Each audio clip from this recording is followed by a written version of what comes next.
Assalamualaikum warahmatullahi wabarakatuh. Jumpa lagi dengan kami di Warkop Punagaya. Saudaraku, hari ini saya akan bercerita kembali tentang sebuah kejadian yang menimpa saya atau yang terjadi dengan diri saya sekitar tahun 1986. Waktu itu saya berada di sebuah desa di sebuah kecamatan Sereja. Saya waktu itu disuruh sama sepupu saya untuk menjaga sebuah camp rotan namanya, tempatnya rotan. Itu di bulan suci Ramadan. Saya tidak tahu tanggal berapa, saya lupa. Tapi waktu itu bulan suci Ramadan. Waktu saya lagi mempersiapkan buka puasa, itu memang lagi keadaan banjir lah. Jadi waktu itu saya buka puasa hanya pakai pisang rebus. Jadi hati saya itu berkata, sesungguhnya yang benar itu yang mana? Maksud saya itu kan, saya ini kan tinggal dengan sepupu saya yang orang Cina, dan saya sudah dikasih perkenalkan mereka sama kita mereka. Nah begitu. Jadi saya bertanya dalam hati seperti itu. Tidak lama kemudian, sekitar 2 atau 3 hari kemudian, saya bermimpi. Dalam mimpi saya itu, dunia ini sudah berakhir atau sudah hancur semuanya. Tidak ada lagi. Yang tinggal kegelapan. Gelap segelap-gelapnya di dunia. Sudah tidak ada lagi. Sudah gelap. Dalam kondisi gelap, tidak ada lagi kehidupan, sudah selesai lah ibaratnya. Nah, dalam keadaan ibaratnya sudah kiamat lah, sudah tidak ada lagi dunia ini, selesai sudah. Nah, setelah itu tiba-tiba terang kembali di dunia, tapi kita sebagai seluruh manusia ini berada di sebuah tempat, sebuah padang, sebuah tempat yang sangat luas sekali nih tempatnya. Kita berbaris seperti orang berbaris sepanjang begini, panjangnya itu barisan. Saya sempat nengok ke sebelah kanan, tidak ada ujungnya, manusia sepanjangan. Begitu juga sebelah kiri, semua manusia itu. Banyak sekali barisan manusia itu.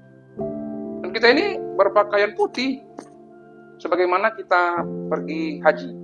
Itu pakaian kita, pakaian seperti orang naik haji, pakaian putih. Nah, saya kebetulan waktu itu berada di barisan paling depan. Ya, dalam keadaan saya bertanya-tanya, ini saya bilang ini sudah ada di perang Masar kita ini. Nah, begitulah saya punya pemahaman sudah. Nah, saya berada di perang Masar sudah ini, ya sudahlah. Nah, begitu barisan begitu panjang itu, saya berdiri. Nah, tiba-tiba dari hadapan kita itu berjalan beberapa orang, ya, belasan orang lah kira-kira, berjalan ke depan menuju ke kita, tempat barisan kita kan. Nah, yang paling depan itu megang tongkat. Nah, apa dia bilang? Nah, dia berkata seperti ini, wahai umat Nabi Muhammad, ya kan? Wahai umat Nabi Muhammad, bersujudlah. Nah, itu perintah pertama yang saya dengar. Wahai umat Nabi Muhammad, bersujudlah. Nah, perintah itu saya dengar, kemudian saya itu mencoba menengok ke sebelah kanan, tidak ada yang sujud. Menengok lagi ke sebelah kiri, tidak ada yang sujud. Nah, karena tidak ada yang sujud, saya pun dalam hati saya berkata, masa saya sujud sendiri? Nah, itu saya punya perkataan dalam hati. Nah, tidak lama kemudian sama bapak itu, sama orang itu lagi, dia ulangi lagi perintah itu. Wahai umat Nabi Muhammad, bersujudlah. Nah, itu saya masih sempat lagi, saya coba lagi untuk menengok. Coba lagi nengok sebelah kanan, tidak ada yang sujud. Nengok lagi sebelah kiri, tidak ada yang sujud. Nah, karena tidak ada yang sujud, ya hati saya tetap berkata lagi seperti tadi itu. Kok saya mau sujud sendiri? Nah, begitu loh kalimat dalam hati saya itu. Nah, tunggu lagi beberapa saat kemudian dia memerintah lagi untuk ketiga kalinya. Wahai umat Nabi Muhammad, bersujudlah. Nah, perintah ketiga ini saya dengar, saya belum sempat lagi menengok ke kanan ke kiri, kemudian tongkatnya itu dia angkat. Nah, begitu tongkatnya dia angkat, ya kan? Tongkatnya dia angkat, dunia ini kembali gelap lagi, gelap segelap-gelapnya.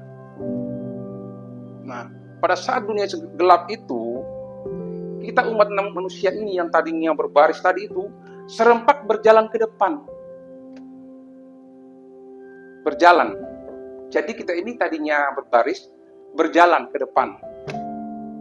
Berjalan. Nah, dalam perjalanan itu, setiap manusia, dia mengingat kembali dia punya dosa-dosa. Dosa-dosanya dia ingat. Seperti saya juga, pada saat saya berjalan itu, saya ingat. Dan saya berkata dalam saya punya hati, ya Allah, kenapa saya di dunia tidak berbuat baik? Itulah kalimat yang ada di dalam hati saya. Ya Allah, sambil berjalan, saya berjalan. Ya Allah, kenapa saya di dunia tidak berbuat baik? Sambil berjalan seperti itu, ibaratnya saya menyesali apa yang terjadi saya waktu di dunia. Nah, gitu loh, sambil berjalan. Nah, saya merasa saya itu sudah dekat mau masuk neraka. Sudah dekat. Saya rasa sudah dekat saya. Saya sudah tinggal beberapa langkah lagi, saya sudah mau masuk neraka waktu itu. Sambil saya sudah pasrah sudah, namanya sudah orang bilang sudah di sana kan tidak mungkin lagi membuat apa. Saya sudah pasrah, saya sudah ibaratnya sudah diapain lagi ya. Sudah saya sambil berjalan saya hitung-hitung paling 2-3 langkah lagi saya akan masuk neraka sudah. Nah, begitu detik-detik langkah saya mungkin 2-3 lagi untuk masuk neraka, tiba-tiba tangan saya dipegang sama seseorang. Begitu saya balik, ternyata orang yang memerintah tadi itu, yang memerintah bersujudlah itu, orangnya itu yang saya lihat. Saya balik begini, saya lihat apa yang dia katakan. Nah, wahai anak cucu Adam. Nah, ini dia punya perintah lain lagi. Wahai anak cucu Adam, pergilah ke bukit sana, mandilah air kehidupan. Nah, ini perintah yang saya dengar dari dia. Nah, pergilah ke bukit sana, mandilah air kehidupan. Nah, begitu saya mendapat perintah seperti itu, saya keluar dari barisan tadi itu, saya jalan, cari. Nah, alhamdulillah saya menemukan sebuah bukit. Saya merangkak ke atas, seperti orang naik bukit, naik ke atas, merangkak ke atas, berangkat ke atas. Nah, sesampainya saya di atas bukit, saya menemukan sebuah sumur di atas bukit itu. Sumur. Nah, begitu saya menemukan sumur, di atas sumur itu ada timba. Timbanya gede. Akhirnya saya turunkan timba itu ke bawah ke sumur, turunkan. Setelah itu saya tarik, angkat ke atas, saya siapkan di atasnya sumur tadi begini. Saya siap-siap untuk mandi. Nah, kemudian setelah saya angkat, saya siramkan ke seluruh badan saya itu air tadi. Nah, begitu saya siramkan begini, saya terjaga atau kaget dari mimpi tadi. Nah, saya sadar, saya tadi kok mimpi seperti itu. Nah, waktu itu karena saya masih umur sekitar 17 tahun, ya kan 16-17 tahun, saya anggapnya sebagai mimpi biasa. Saya bilang mimpi biasa. Dan saya juga tidak ngomong-ngomong dengan orang. Saya ada ngomong-ngomong sama orang. Nanti baru saya berani ngomong itu waktu saya merantau ke Samarinda. Itu pun saya cuma cerita sekilas saja sama orang. Orang bilang, oh saya itu pernah bermimpi yang seperti saya bilang, mimpi ini. Oh, orang bilang, tuh bagus sekali mimpimu itu. Nah, begitu. Ada beberapa orang saya tanya begitu juga. Mereka ngomong, oh bagus mimpimu itu begini dan begini. Nah, itulah saudara. Itulah sebuah mimpi yang terjadi dengan diri saya.